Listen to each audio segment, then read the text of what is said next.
طبراني رحمه الله له حديث راوړی دی اعوذ بنور وجهك الذي اشرقت به الظلمات یا الله وی زه پناه نیسم ستا د مخ په هغه نور پورې چې بغې باندې تیرې رڼا شوي دي الذي اشرقت به الظلمات الله سبحانه وتعالی دغه هغه ښایست دی چې د هغې په شان ښایست نشتی الله سبحانه وتعالی په قرآن کې دا خبره کړې ده الله نور السماوات والارض د دې بیا مفسرینو ډېر تفسیرونه بیان کړي د دنیا د ځمکې او د اسمان د نور چې دی د الله د نور نه دی الله نور السماوات والارض مثل نوره كمشكاة فيها مصباح الله بیا د دې نور مثال بیان کړی د دې رڼا چې دا د مؤمن په زړه کې ده مثل نوره كمشكاة فيها مصباح لکه یو تاقچه کې چې ډیوه پرته وي المصباح في زجاجة ډیوه بیا په شیشه کې پرته وي الزجاجة كأنها كوكب دري او بیا دا شیشه دومره صفا شیشه ده پړقیږي لکه د ستوري په شان د پړقیدونکي ستوري په شان پړقیږي یوقد من شجرة مبارکه او بیا کم تیل چې ورته اچولی شوي دي نو هغه د مبارکې ونې نه دي زیتونه هغه د زیتون دا ونه ده یکاد زیتها یضیء ولو لم تمسسه نار نو نږدې ده چې د دې دا تیل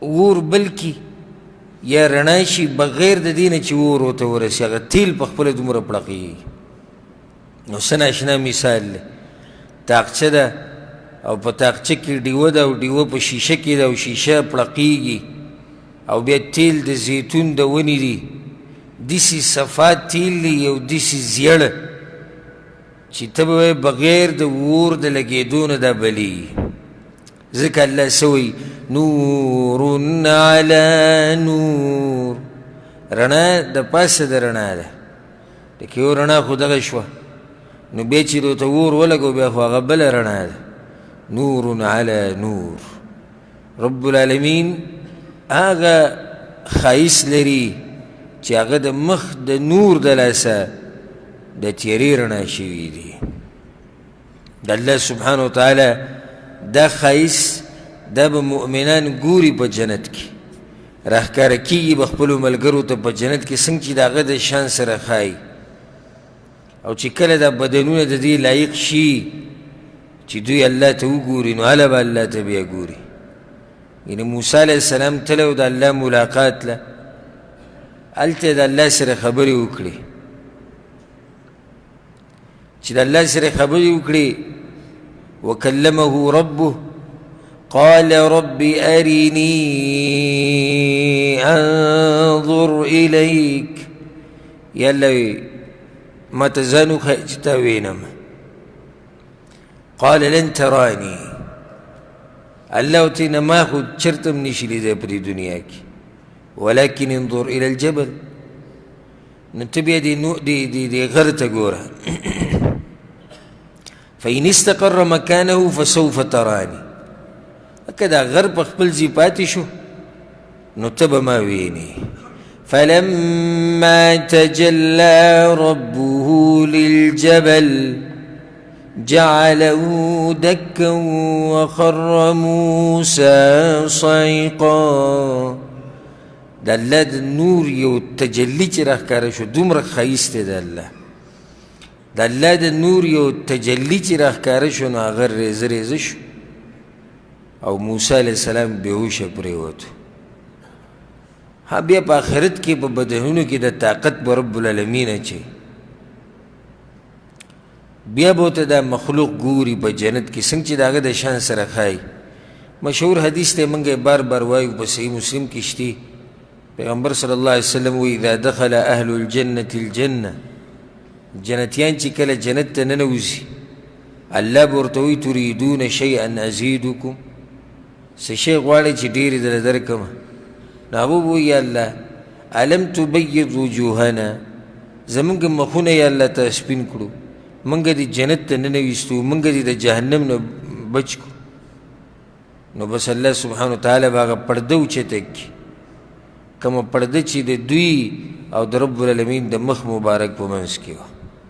فما اعطوا شیئا احب الیهم من النظر الى ربهم. نو بیا د الله دې مخ ته کته د دې په شان نعمت به جنتیانو نه یې لیدلی. نو رب العالمین سره ناشنا ښایست دی، ښایست یې څه ناشنا ښایست دی چې هغه د الله ښایست پاک دی د هر عیب نه، د هر نقصان نه، د هر شر نه، د ټول قبایحو نه الله سبحانه وتعالی پاک دی. د الله سبحانه وتعالی ښایست دا په یو څو مرتبو دی. د الله ذات ښایسته دی، د الله نومونه ښایسته دي، د الله صفات ښایسته دي، د الله کارونه ښایسته دي، د الله باچایي دا ښایسته ده. نو ټول ښایست دی په ښایست کې.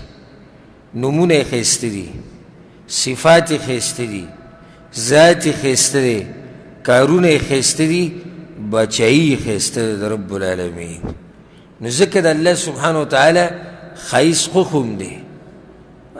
بعض بېدینه شاعرانو کې اکثر بېدینه چې دی نو هغه ډېري، او په شاعرانو کې دینداره او چې دینی جذبه یې دا لږې. نو یو شاعر دا ویلي دي وی الله په خپله ښایست پیدا کړو، په ښایست مین او موږ دې د ښایست نه منع کړو. د دې شاعر خباست مراد ده. خباست دا دی چې نه کوم ځای کې ښایسته جنۍ وینې او کوم ځای کې ښایسته هلک وینې، یو بس په هغه پسې ګرځه را ګرځه. الله خو ښایست پیدا کړی دی، نو بیا موږ ته طریقې هم ښولي دي. ځان ښایسته ساته، ښځې ته ویلي خاوند ته ځان ښایسته ساته، ځان بهر چې روځي صفا سوتره ساته. نو بیا بعضو پسې ویلي دي وایي چې ښکلي مخ ته په کتو کې څه ګناه نشته چې په زړه کې دې څه عیب نه وي رحمانه. دغه شاعر ځان ته رحمان ویلي، نور عبدالرحمن دی. نو بیا په دې باندې چا رد وکړو چې دا څه خبره چې ښکلي مخ ته په کتو کې څه ګناه نشته. اوس یو سړی ناست دی کیمرې پټ کړي ده په یو زنانه باندې او ګوري ورته، او دلیل څه دی؟ ښکلي مخ ته په کتو کې څه ګناه نشته. ځکه هغه یو چرسي ته وي ته چرس ولې څکېږي؟ هغه دغه عبدالرحمن بابا د شعر یو کړۍ واوروله وي، په هغې کې د چرسو تذکره راغلې ده. بعض دلایل دا پیش کړي، دا اوس دلیل دی چې عبدالرحمن شاعر وایي چې ښکلي مخ ته په کتو کې څه ګناه نشته. او چې کله دې رد وکړو په دې خبره باندې، نو دا بعض خصوصا دا کم چې د پښتو ژبې بندګي کوي او د پښتون قوم بندګي کوي، داسې سره شي او شنه شي، هم د دې خلکو په مخ کې په الله پسې خبرې کوه، په پیغمبر پسې کوه، په قرآن پسې کوه، په دین پسې کوه، هېڅ پروا یې نشته. خو که تا ووایي چې عبدالرحمن شاعر یو انسان د هغه بعض شاعري غلطه ده، بعض صحیح ده، چې کومه صحیح ده یو ښه ده، بلکې موږ بعض ځایونو کې د هغه اشعار ویلي دي کوم چې فایده مند دي، موږ یې په خپله به درسونو کې ووایو چې بھئی دا شعر برابر دی، کوم چې برابر نه دی هغه برابر نه دی. نو بیا چا د دې دفاع کړې ده چې نه د عبدالرحمن بابا دا خبره صحیح ده، وی د رحمان نظر جدا و ستا جدا و، د رحمان نظر جدا دی او ستا جدا دی. لکه دا اوس د کوم ځای نه ورته پرتوګونه جوړی چې خبره غلطه یا غلطه ده. ولې عبدالرحمن بابا له چا اجازت ورکړی چې د ښکلي مخونو ته ګوره؟ پیغمبر صلی الله علیه وسلم په شان پاک انسان چېرته به د ځمکه راغلی دی او را به شي؟ نه دی راغلی. هغه به ښکلي مخونو ته کتو؟ نه به کتو. هغه پردو زنانو ته نه دي کتلي، بلکې عایشه رضی الله عنها وایي په پوره ژوند کې چېرته د هغه لاس هغه د پردۍ زنانه د لاس سره نه یې لګېدلی. نو د هغه نه د عبدالرحمن شاعر زړه د هغه د زړه نه پاک و چې ښکلي مخ ته په کتو کې ګناه نشته. په دې شاعرۍ کې اکثر د ښایست ستایلی کېږي. غټې سترګې وې او شونډې داسې وې او پوز یې داسې و، مرګ یې داسې و. په دغې پورې ټولې ختي نن سبا شاعري دې ته پاتې شوې. یا پکې دا قصې یادوي او یا پکې یادوي ساقي جام راوړو. نو دا ظالمان د ساقي د جام نه نه وړي او یا د تورو زلفو او د سرو شونډو نه نه وړي. خو یې موضوع تورې زلفې دي او سرې شونډې دي او یې موضوع د ساقي جام دی. او بیا وایي چې دا زمونږ کلتور دی. د پښتنو کلتور دا دی چې هغوی شراب څکي، پښتانه ډمې ګډۍ ډمو ته ناستي، پښتانه د جنکو تورو زلفو د هغوی سرو شونډو ته ګوري. دغه دې پښتانه وشرمول. دغه ته پښتنو له عزت نه جوړی، بې عزته کې د پښتون را روان نسل خرابی. الله ښایست پیدا کړی دی او بیا موږ ته طریقې هم ښولي د دې ښایست نه د فایدې اخیستو حلالې او مباحې طریقې شتي بحمد الله تعالی. ښه اخرنۍ خبره د الله نوم خو دی الجمیل. د دې نوم نه څه فایده راووته؟ یو فایده ترې دا راووته چې الله سبحانه وتعالی ښایسته دی، نو ستا به ورسره محبت ډېر شي. چېرې زموږ دا رب دومره ښایسته رب دی او داسې ناشنا جمال د هغه دی. هسې کله نه کله زه سوچ کوم دې خبره کې چې یوسف علیه السلام دومره ښایسته و چې زنانو ورته وکتو نو ګوتې یې پرې کړې. بیا زموږ پیغمبر صلی الله علیه وسلم د هغه سره د یوسف علیه السلام د ښایست نه زیات ښایست و. او ځکه صحابه کرام وایي چې موږ به د سپومۍ او د هغه مقابله وکړه نو پیغمبر صلی الله علیه وسلم به ترې ګټله. دومره ښایسته انسان. کم رب چې دا ښایسته انسانان پیدا کړي دی هغه به پخپله څومره ښایسته وي. کم رب چې دا ښایست ورکړی دی هر څه له، دې ونو ته وګوره، دې بوټو ته وګوره، دې دریاب ته وګوره، دې سیندونو ته وګوره، دې ولو ته وګوره، دې ښایسته ښایسته غرونو ته وګوره، دې ښایسته اسمان ته وګوره. په دې انسانانو کې چې کوم الله داسې پیدا کړي چې جمال یې وله ډېر ورکړی هغې ته وګوره چې دا رب به پخپله څومره ښایسته وي. بیا د الله دا قرآن چې راوالی او د الله دا کلام چې وی څومره ښایسته لګي په زړه باندې او څومره خوند کوي چې اوري. انسان دې سوچ کې لاړ شي چې کوم رب دا خبرې کړي دي چې هغه به پخپله څومره ښایسته وي.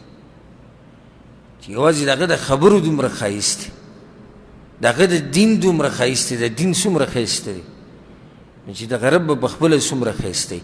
د دې نه دا فایده هم راووته چې الله ښایسته دی نو تم ځان ښایسته ساته. ځکه حدیث کې څه راځي په صحیح الجامع کې دا حدیث دی ان الله جمیل یحب الجمال. الله ښایسته دی، ښایست خوښ دی. ویحب ان یرى اثر نعمته على عبده. او د الله دا خوښه ده، د الله دا خوښه ده چې د خپل نعمت اثر په چا ویني؟ په دې بندې ویني. یو صحابي راغلی و د رسول صلی الله علیه وسلم خواته ابوالاحوص رضی الله عنه په بد حالو ګډ وډو خړ پړو. رسول الله صلی الله علیه وسلم ورته ویل ابوالاحوص الک مال د سره شتي که؟ هغه یو نه شتي را سره مال. فاذا اتاك الله مالا فليرى اثر نعمة الله عليك. چې الله در مال در کړی دا مال خو به ته ښکاري نه، ساسرات ته باندې نه ښکاري، اوس هم قشان خړ پړ ګرځي. ځان ښایسته ساته. او دا تکبر هم نه دی.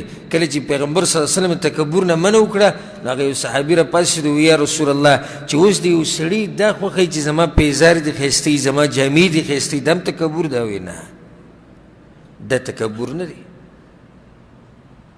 ان الرجل يحب ان يكون ثوبه حسن ونعله حسن. یو سړی د کپړې ښایسته ساتي، پیزار ښایسته ساتي. پیغمبر صلی الله علیه وسلم نه نه دا چې دی دا تکبر نه دی. بس وی که نه مړی د پلانۍ سې متکبر غونته کېدي، داسې ایسرې کړي جامې به یې چولي، داسې تکبر خو نه ایسرې کړي جامې یې چولي. ته کومو جامو ته عاجزي وایه قلفۍ نه چې راوتي د یو نیم به داسې اچولي ته به چې اوس یې د قلفۍ نه راویستې لوښي کې پرتې په بد حال به ګرځي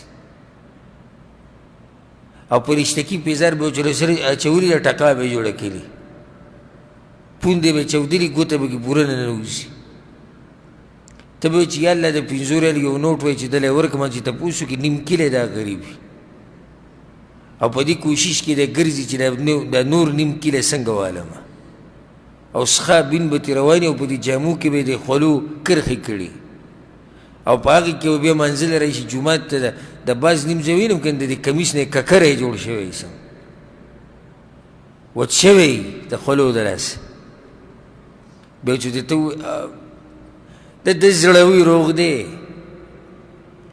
او ستا زړه لسي چل دی کله چې کلي ته روان یې نو څنګه دې ځان شوړه کړی بیا په هغه ټایم کې ستا زړه داسې چیرې و چې د الله مخې له راځي دا حل دی الله ښایسته دی ښایست خوښوي الله دا خوښوي چې دا بندګان زما بندګي کوي د بندګۍ په وخت کې دوی ښایسته ښکاري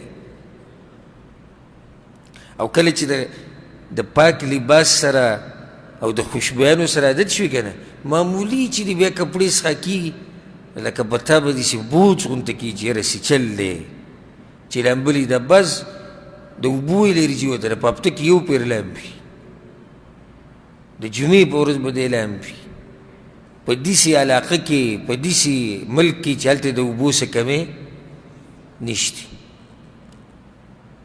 نو دې سړي ته به غوسه کېږي نه یا چې اوس داسې علاقه یي لکه زمونږ علاقه چې د سوات هر طرف ته اوبه بهیږي او په دې کې یو سړی نه لامبي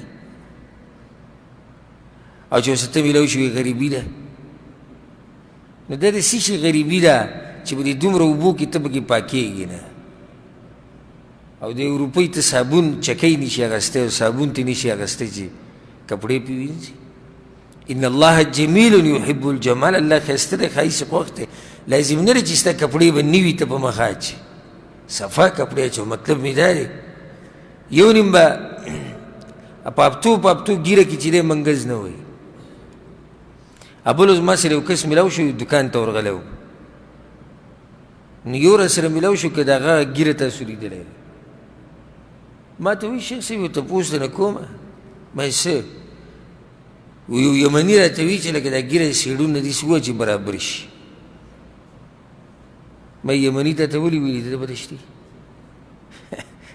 وی ولې ما ته دا وګوره ګیره مې داسې ونیوه ما ته دا وګوره لرګی ته جوړ شوی دی داسې ولاړ وایي داسې او داسې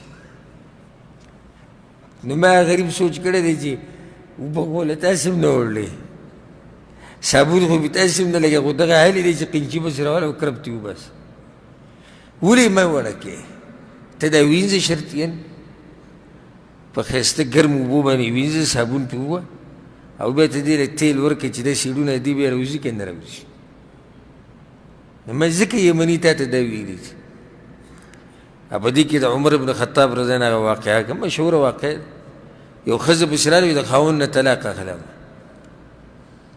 دا خو داسې نه دی چې ښځې وایي زه طلاق اخلم جو بس واله نه دا معلومات کې ویا خاوند وله راولي خاوند یې چې راوستو هغه یو شوړه برید د شونډې پې پټې د ګیرې په بد حاله د ویښتې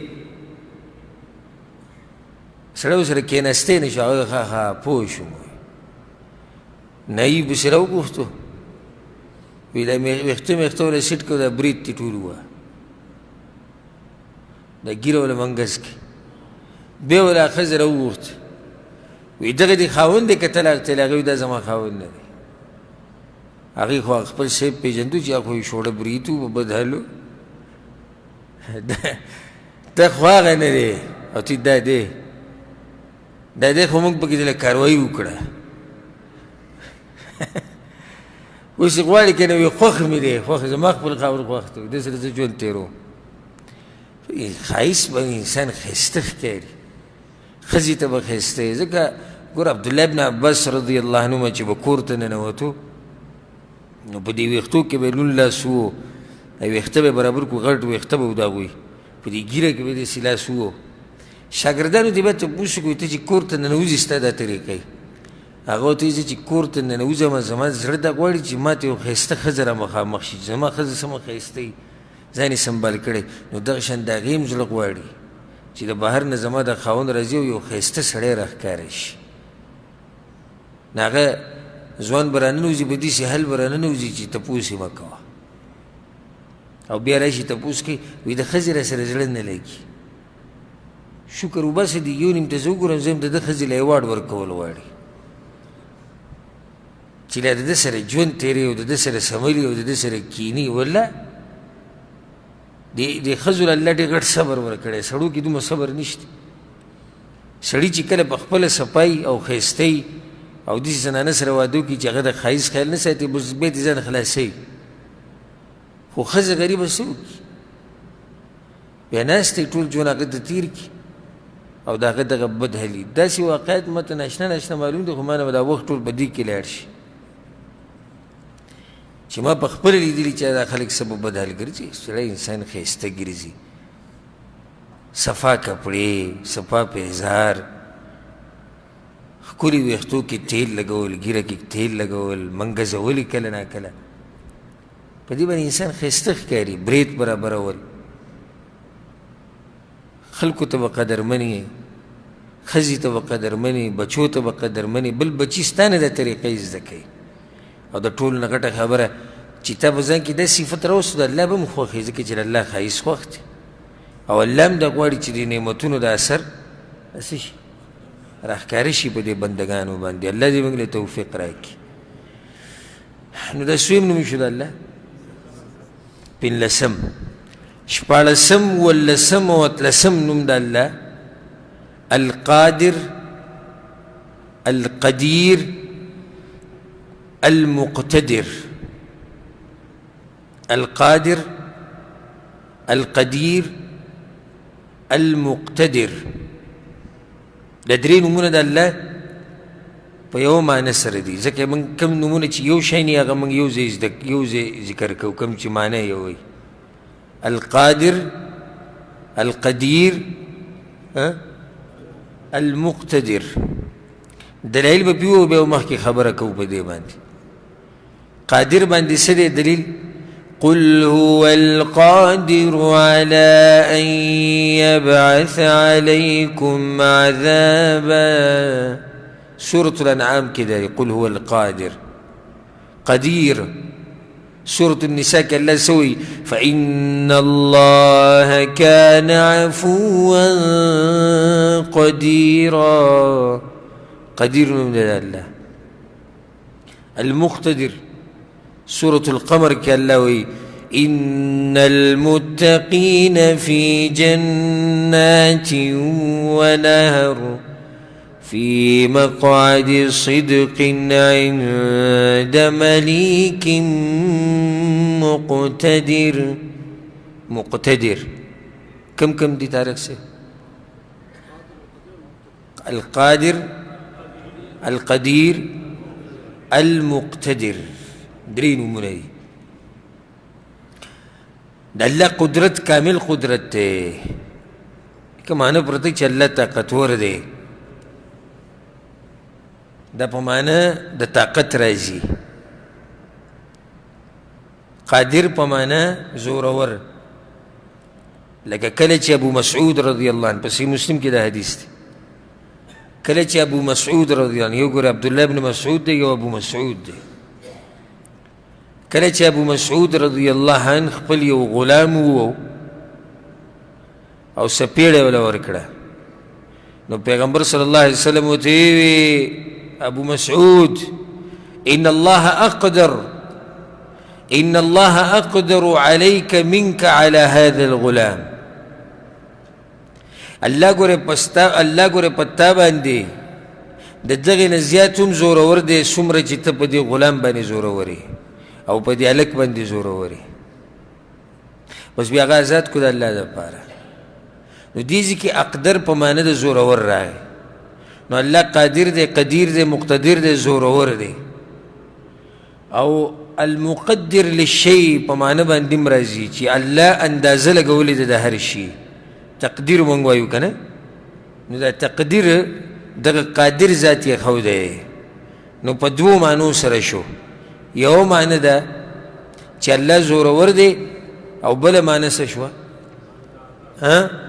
چې دا تقدیر ټول چا جوړ کړی دی الله سبحانه وتعالی د الله کامل قدرت دی او کامل زور دی نو دا زور به د بل چا دا زور به د بل چا سره یي چې د نشنې شته کي او د شتنې نش کي دا زور د چا سره شتي نه اولم یروا كيف يبدئ الله الخلق ثم يعيده نګوري دوی چې څنګه الله د مخلوق اول پیر پیدا کړی دی او بیا به په دویم پیروم پیدا کړي دا په دویم پیر پیدا کول ان ذلك على الله يسير دا کار آسان دی الله ته قل سیروا فی الارض وګرځئ په ځمکه کې فانظروا کیف بدأ الخلق وګوره څنګه د انسان پیدا کړی د مخلوق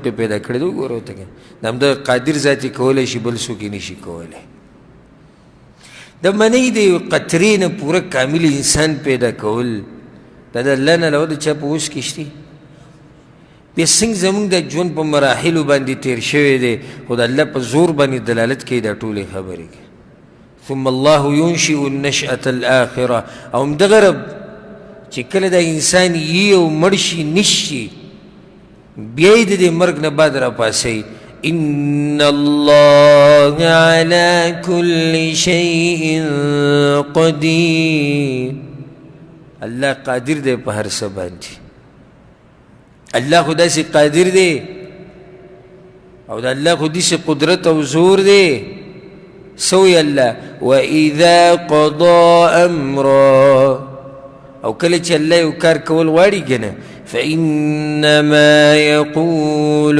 له كن فيكون الله تو شی هغه شي دومره زورور رب دی دومره قادر رب دی قادر دی کنه چې چاته وغواړي هدایت ورکوي او چې چاته وغواړي نه چې چاته وغواړي ګمراه یې کړي قادر رب دی قادر دی که نه چې چاته وغواړي هدایت ورکوي او چې چاته وغواړي نه چې چاته وغواړي ګمراه یې کړي د کافر په کفر کې اخته شوی دی د مؤمن په ایمان کې اخته دی د ټول دغه رب طاقت دی فرعون او دغه خاندان د جهنميانو امامان وګرځول ابراهیم علیه السلام او دغه خاندان د مؤمنانو امامان وګرځول دا هم دغه رب کار دی چې څه وغواړي هغه کېږي او چې څه ونه غواړي نو هغه نه کېږي د هغه د اجازت نه بغیر دومره زورور باچا دی د هغه د اجازت نه بغیر یوه پاڼه نشي خوځېدی په دې دنیا کې چې څوک پورې الله اجازت نه یې کړی رب العالمین هغه قادر باچا دی چې تقدیر د دې مخلوق ټول هغه لیکلی دی د دې هر شي تقدیر الله ته معلوم دی وزن یې ورته معلوم دی کم مخکې دی کم وروسته دی ټول الله ته معلوم دی سوی الله وإن من شيء إلا عندنا خزائنه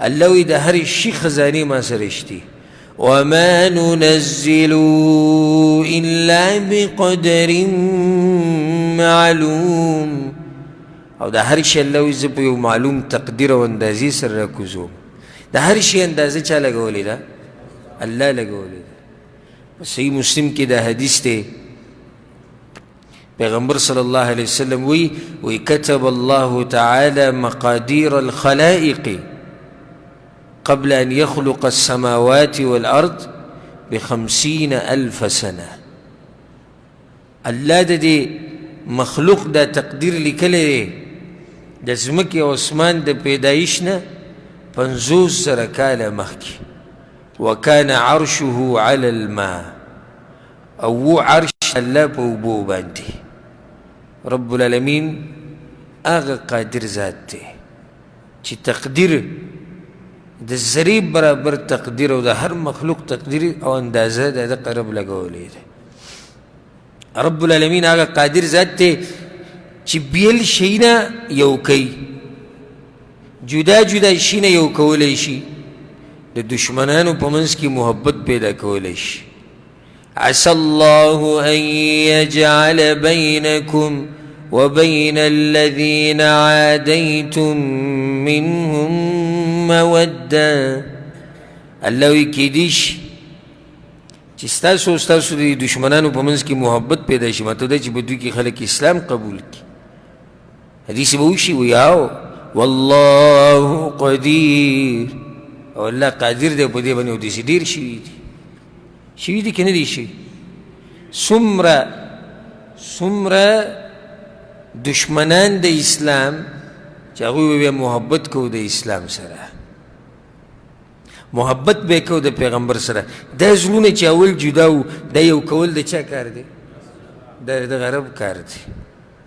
دا هغه قادر ذات دی، هغه قادر ذات چې د انسانان کم ځکي، د مخلوق چې کم ځکي هغه به په دویم پرې راجمع کوي. دا هم د دغه الله طاقت دی. أينما تكونوا يأتي بكم الله جميعا. تاسو چې کم ځکي مې الله به راولي، چې کم ځکي مې که څوک په ځمکه کې خښته قبر دی، که د چا په قبر د مېږي په خېټه کې دی، او که څوک په دریاب کې دی، او که څوک زناورو خوړلی دی، او که څوک هر څنګه پروت دی او هر څنګه یي، الله به بیا را جمع کوي قیامت ته. د دغه رب کار دی. ځکه څه وایي ان الله علی کل شیء قدیر. الله قادر دی په هر شي باندې. د انسان پیدایش د منۍ د قطرې نه د دغه رب کار دی، او بیا د نسبونه په منځ کې جوړول او د رشتې جوړول د دغه رب کار دی. وهو الذي خلق من الماء بشرا. الله غزاد ته چې د اوبو نه څه پیدا کړی دی؟ انسان پیدا کړی. فجعله نسبا وصهرا. بیا وله نسبونه جوړ کړو، خرګنۍ وله پیدا کړه. د ټول دغه قادر رب کار دی. نو ځکه به څه وایي وکان ربک قدیرا. او دی رب ستا قادر په هر څه باندې. الله قادر ذات دی چې هر ټیم عذاب راوستی شي، هر ټیم عذاب راوستی شي. او لږې ورځې مخکې، یو ورځ که دوه ورځې مخکې، یا که څه ماته ښکاري چې پرون په کشمیر کې زلزله راغلې ده. اسې الله یو جلک وښو وګورئ، په سوونو کسان زخمیان دي او څو پکې مړم دي. ځمکه په منځ باندې شلولې د رب العالمین. دومره طاقتور ذات دی. ځکه څه وایي قل هو القادر على أن يبعث عليكم عذابا من فوقكم. وایه پیغمبره دې خلکو ته چې ګوره الله قادر دی په دې باندې چې په تاسو باندې عذاب راولي د برې نه، او من تحت ارجلکم، او یا د لاندې نه د باندې عذاب راوستی شي د خپو نه لاندې. دا هم د دغه یو قادر رب کار دی. خیر راوسته، نقصان راوسته، دا ټول کار د چا دی؟ دا د الله دی. او چې الله ولې یو شی نه ورکوي نو څوک یې ورکولی نه شي، او چې الله ولې ورکوي نو څوک یې منع کولی نه شي. دا قادر رب دی. حدیث کې څه راځي؟ واعلم. پیغمبر صلی الله علیه وسلم عبدالله ابن عباس ته دا نصیحتونه کړي وو. یاد ساته عبدالله دا خبره أن الأمة لو اجتمعت على أن ينفعوك بشيء لم ينفعوك بشيء إلا قد كتبه الله لك.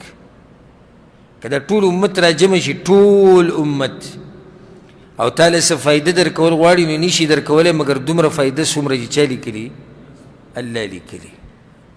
ولو أن الأمة اجتمعت على أن يضروك بشيء لم يضروك بشيء إلا قد كتبه الله عليك.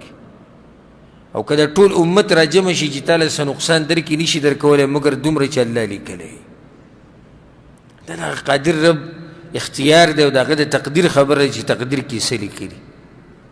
چې هغه د رزق درکوي نو تعلیم به دې نه وي امپړ به په کور کې به ناست محنت به هم نه کوې مزدوري به هم نه کوې او مالداره به او چې هغې دله نه درکوي او په تقدیر کې دله نه وي لیکلی ته ځان مړ کړه خو پیسې به دې په لاس نه راشي د تقدیر هغه رب لیکلی دی نو کله چې موږ ته پته ولګېده فایده سره ووته چې الله قادر ذات دی نو یو څو فایدې یوه فایده دا راووته چې د الله نه به یره د الله سره به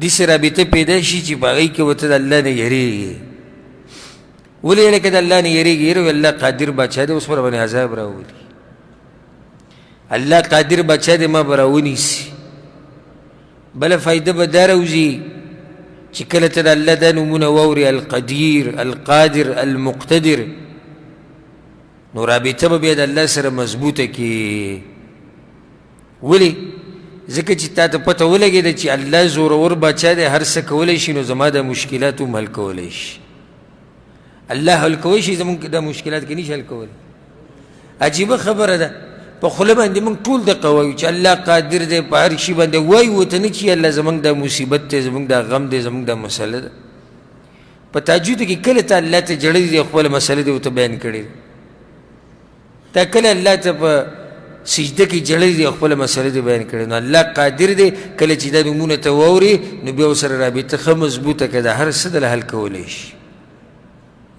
بله فایده دی نوم دا راووته چې کله ته دا واوري چې الله القادر دی القدیر دی المقتدر دی او دا تقدیر ټول الله لیکلی دی نو بیا به ته صبر کې إنا كل شيء خلقناه بقدر الله ما هر شی په یو اندازه پیدا کړی د هر شي ما یو تقدیر لیکلی بیا به خفه کېږي نه چې ولې دې ځای کې دا رزق کم شو ولې په ما بیماري راله ولې ما ته دا مصیبت راورسېدو ولې زه غریب یم ولې فقیر یم ولې بېروزګاره یم ولې داسې شوم ولې دغسې شو چې کله دې نومونو باندې د مضبوط ایمان او یقینو او دا درته پته و چې دا د الله نومونه دي نو بیا به څه شي صبر به د به کې پیدا شي زه د الله طرف نه د یروي تقدیر خبرې دي دغه شان کله چې ته د الله په کامل قدرت باندې ایمان ساتې الله به درته دا ګناهونه بخي ځکه چې ستا دا ایمان دی چې الله قادر دی په دې باندې چې زما د ګناهونه څه کړي وبخي نو ته به ته بیا بخانه غواړې به ته ګناهونه بخي ځکه یو حدیث کې راځي ډېر ناشنا روایت په صحیح الجامع کې شتي پیغمبر صلی الله علیه وسلم وایي الله وایي من علم دا واورې ښه أني ذو قدرة على مغفرة الذنوب د چا چې دا ایمان او یقین د حدیث غوږ ډېر زیری والا خوشحالونکی حدیث دی د مؤمن زړه خوشحالی د چا چې دا ایمان او یقینو أني ذو قدرة على مغفرة الذنوب چې زه قادر یم د ګناهونو په بخلو باندې غفرت له ولا أبالي الله وی زه ورته هم ټول ګناهونه وبخم او هېڅ پروا مې نه ما لم یشرک بي شیئا په شرط د دې چې ما سره څه شرک نه یې کړی الله وی زه ورته ټول ګناهونه صرف په دې بخمه چې د دې سړي د ایمان او یقین دی چې زما رب قادر دی په دې باندې چې زما د ګناهونه وبخي څومره د خوشحالۍ حدیث دی چې کله ستا د ایمان او یقینو چې زما رب کامل قدرت والا دی هغه زما د ټول ګناهونه بخلی شي الله به ته د ګناهونه ټول وبخي څو نومونه شو أتلس نلسم نم دا الله العفو العفو دليل بسورة النساء كده فإن الله كان عفوا قديرا العفو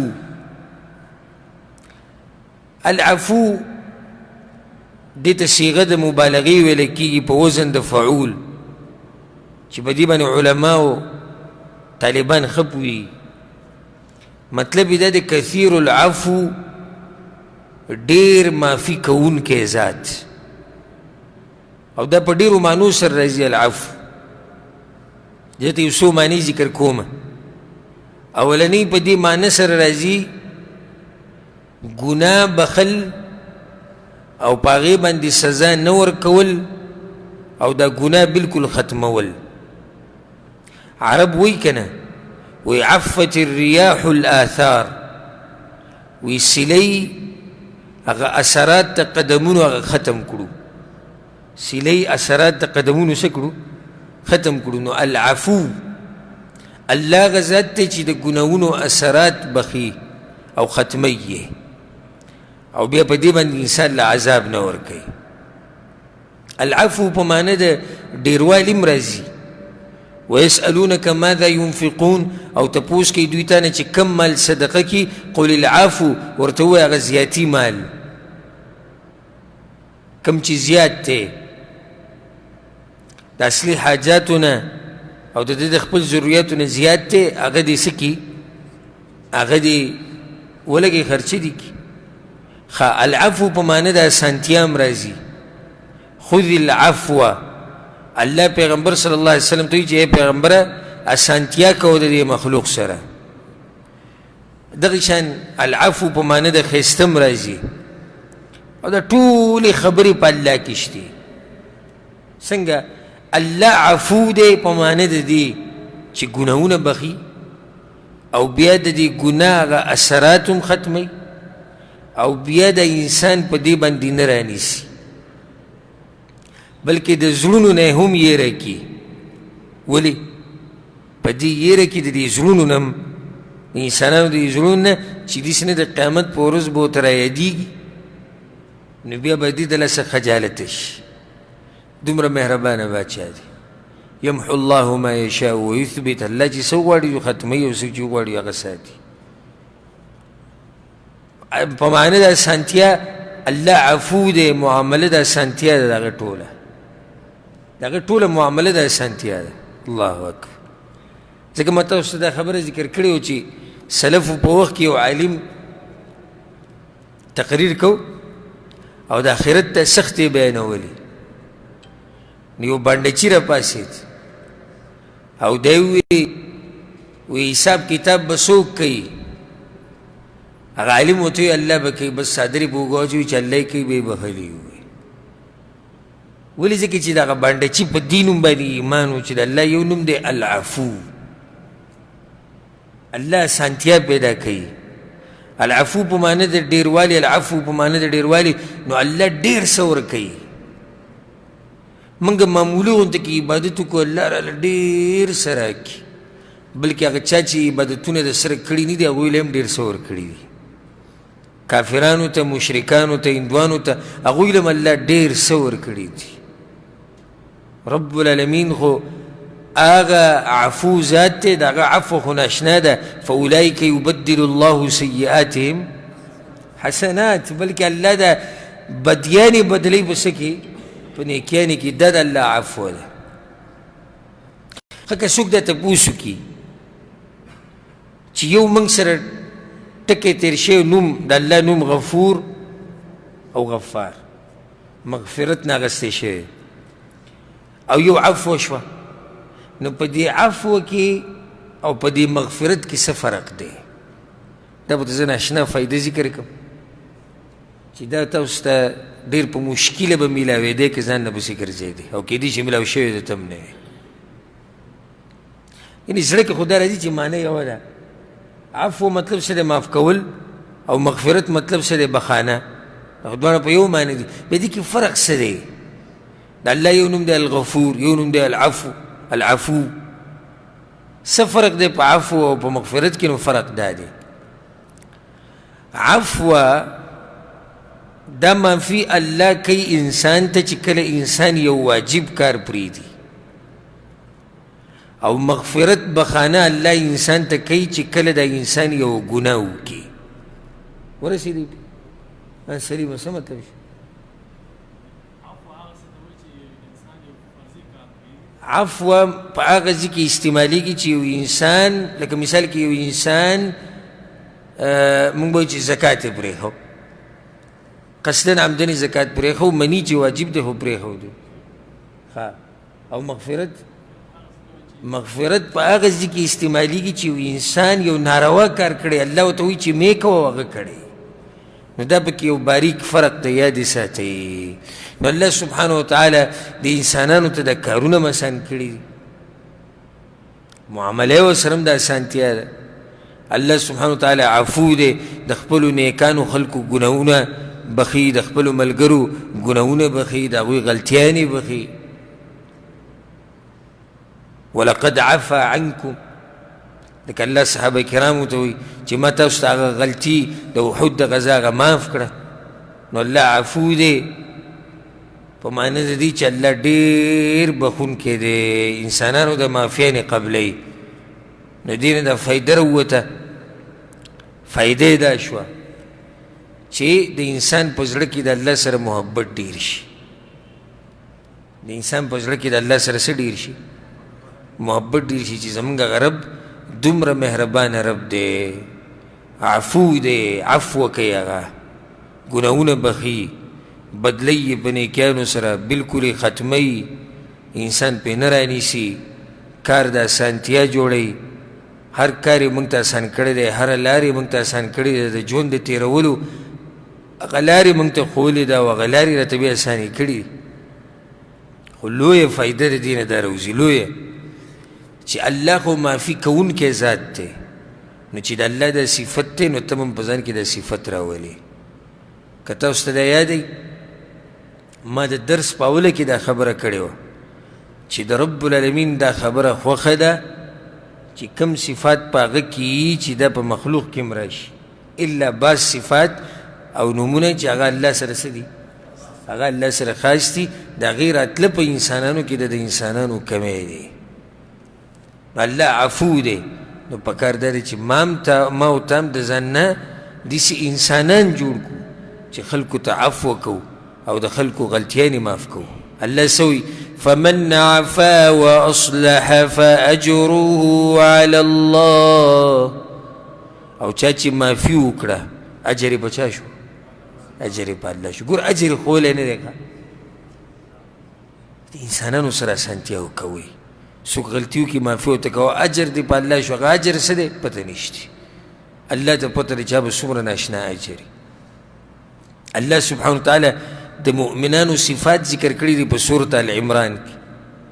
نو په یو ځای کې الله دا صفت ذکر کړی دی والعافین عن الناس، او معافي کوونکي دي خلکو ته معافي کوي. دا د مؤمنانو صفت دی. په سورة النور کې الله سبحانه وتعالی وایي کله چې ابوبکر صدیق رضی الله عنه قسم وخوړو چې زه به چاله دغه نفقه نه ورکو، مستح رضی الله عنه ته به زه خرچه نه ورکوم. ولې؟ ځکه چې وایي دم زما د لور په دې مسله کې خبرې کړې. الله ایتونه نازل کړو وليعفوا وليصفحوا، بخانه دې وکړي دا خلک، مخ دې واړئ د هغوی د دې غلطۍ نه. الا تحبون ان يغفر الله لكم، ای تاسو نه خوښوئ چې الله هم تاسو ته عفو وکړي. ابوبکر صدیق رضی الله عنه په ژړا شو، یا الله زموږ خو خوښه ده چې ته موږ ته معافي وکړي. او بیا یې دا قسم وخوړو چې د مرګه پورې څو پورې زه ژوندی یم د مستح خرچه به زه چلوم. نو خرچه به بیا هغه کولی همیشه. بني اسرائیلو کې یو سړی و، واقعه ما تاسو ته بار بار بیان کړی، مالداره سړی و او خلکو له به یې قرضې ورکولې ډېرې. نو چې بیا به وخت او نیټه پوره شوه د خپل خادمان چې به یې ولېږل نو یې لاړ شئ قرضه راوړئ د پلاني او د پلاني نه، که درې کړه ډېره ښه ده، او که څه عذر یې پېښ کړو نو پرېږدئ ورته معافي کوي، کیدای شي الله دې د لاسه ما معاف کړي. پیغمبر صلی الله علیه وسلم وایي سړی به الله ته مخامخ شي الله به هم د دغې د لاسه معاف کړي. نو دې نه دا فایده راووته چې د الله دا صفت دی. ما ورته هم پکار چې په ځان کې دا صفت راولو. څو نومونه موږ نن ووایي؟ نن څو؟ نن پنځه که څلور؟ پنځه. کم یو؟